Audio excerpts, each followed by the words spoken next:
There are 3 aids to casting, no matter how you cast, whether it's for tiny brook trout or for sailfish, that will help you cast better. And one of them is footwork. And it's one of the first things you want to learn. You want to be able to move your body fluidly back and forth. So if you're right-handed, you want your right foot back so your body can move back and forth. You can see how it flexes here. Now if you're fishing bonefish or tarpon, you don't want to rock so much you rack the boat. On solid ground it makes no difference, but now the body moves back and forth. If I put my foot up here, you can see my body's constricted, and of course if you're right foot forward, you're really constricted. So if you're right-handed, the right foot goes back. If you're left-handed, the left foot goes back. So whatever hand you cast with, that foot should be behind you. It'll make you much more fluid when you're casting. Because you're unrolling this line and you want to unroll as much of the line away from and back to the target as possible, the thumb position during the cast is critical. You should start with your thumb behind the handle from the target. If you want to make a vertical cast, it's here. If it's angled, it's here.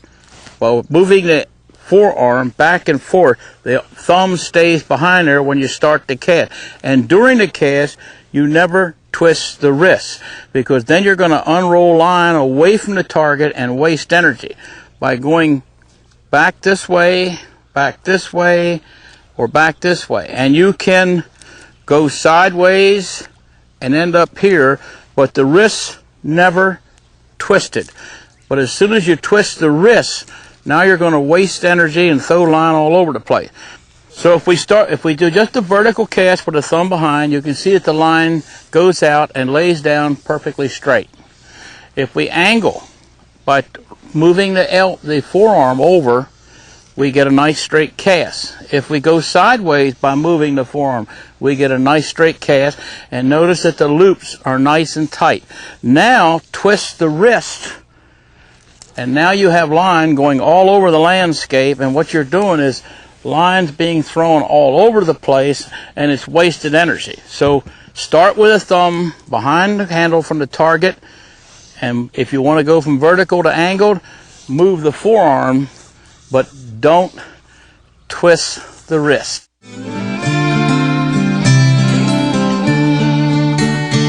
This is a tool that you can make at home real easily. Or you can mentally think about this, but if your elbow stays on the shelf, you're unrolling line back and forth like this. So if you do that, keep the elbow on the shelf, your loops will be tight and you're running your energy straight back and forth. Raise the elbow, you get large loops. Elevate the elbow out sideways, you get big loops. But put that elbow back on the shelf, and you can go back as far as you want and forward as far as you want, as long as you keep on the shelf. If you want the line to go up, you stop at the direction you want to go, but don't raise the elbow. So if I go back and stop going up low, it went up low. Tight loop.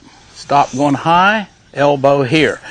Raise the elbow, and now you tear the loops open and make a long, big loop that wastes energy. So keep your elbow here. Mentally, if you don't have this tool, just think you're keeping your elbow on the shelf, and you'll efficiently move the line back and forth in tight loops.